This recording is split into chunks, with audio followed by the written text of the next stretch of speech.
What up, folks? Remember me?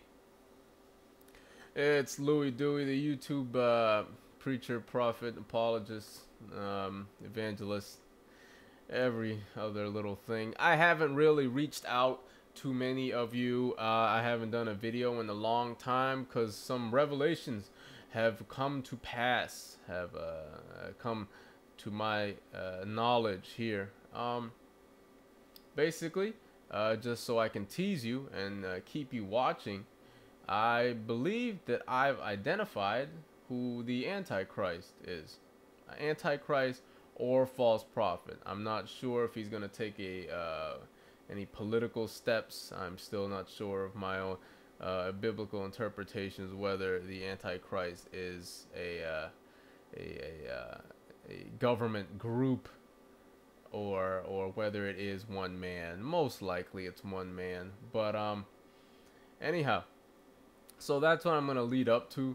But aside from that, I'm going to go through a series here, and the series will begin as so. It will begin with the biblical perspective, just so you can see where I'm coming from. That will start here. Thereafter, you will hear about how UFOs are extra dimensional, and they are the centerpiece of the upcoming deception. And then you will be enlightened,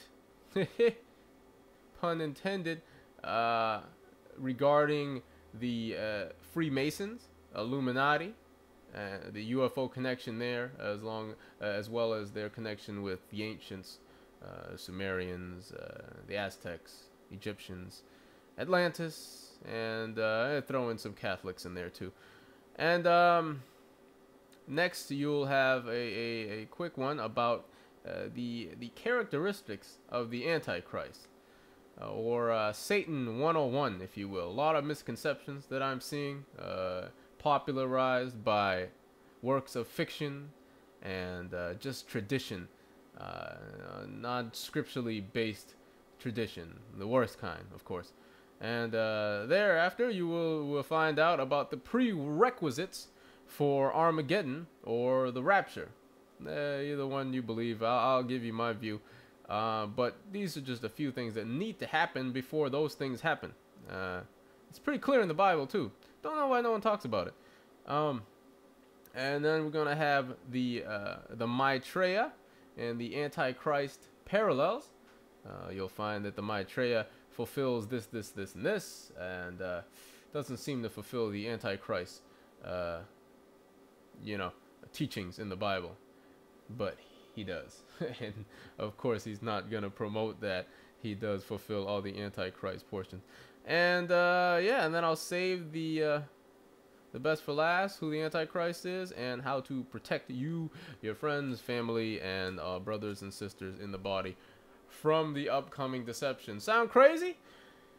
Probably is. I don't know. Maybe I'm looking for feedback. Maybe not.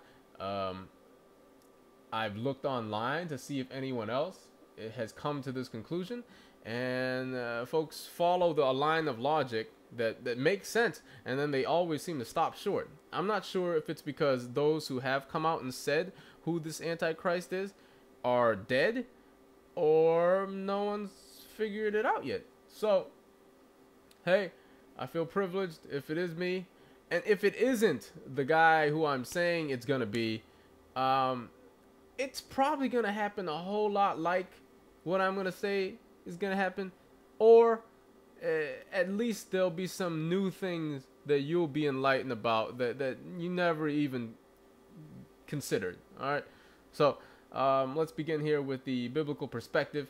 5 minutes time. That was the intro. Now, what I mean by biblical perspective is just my Christian worldview. Okay, I'm just going to assume that you know what I'm talking about. It's just the final truth in all the universe is a book by the name of the Bible, and I don't really feel the need to defend this point here. You can definitely watch. Sorry, that's my cat. You can watch and learn a lot from what I'm going to say, even though you ignore the biblical aspects of things. I know I've seen a lot of folks viewing. Oh, sorry, it's my cat again, Bella. And people who view the Prophecy Club, watching Bill Schneeblin's videos, and just clearly non-Christians, but enjoying the conspiracy aspect of things. I don't want it to just stop at conspiracy, because it is deeper than that. And for you Christians who, as soon as I mention conspiracy, want to turn this off, I want you to turn to Psalm 2 and go ahead and read that, and you'll see that there's always been conspiracy, and it's not against it's against God. It's not, oh, you know, Bush knocked down the towers for oil. You know, it's always deeper than that. Everyone who, again, follows the line of logic, like, oh, the stock market crash, it was always the head honchos. They've been calling it for years. How come they didn't fix this when they knew it was going to happen? Oh, it's because of greed. You think it's because of greed and that's it? Or there's something deeper than that? Why would they orchestrate a crash? Well, it probably won't crash. I'll tell you where it's going to lead, into the one world bank. But anyways, you know, you can't just stop short there. There's always something deeper than that. But then when you get deeper than that, you start thinking, oh, there's a supernatural world there. And of course, that's too freaky. That's too weird for everyone. So you're not going to do that. And basically, the biblical perspective is that I believe the Bible is inerrant. The Bible is infallible. And I will be quoting from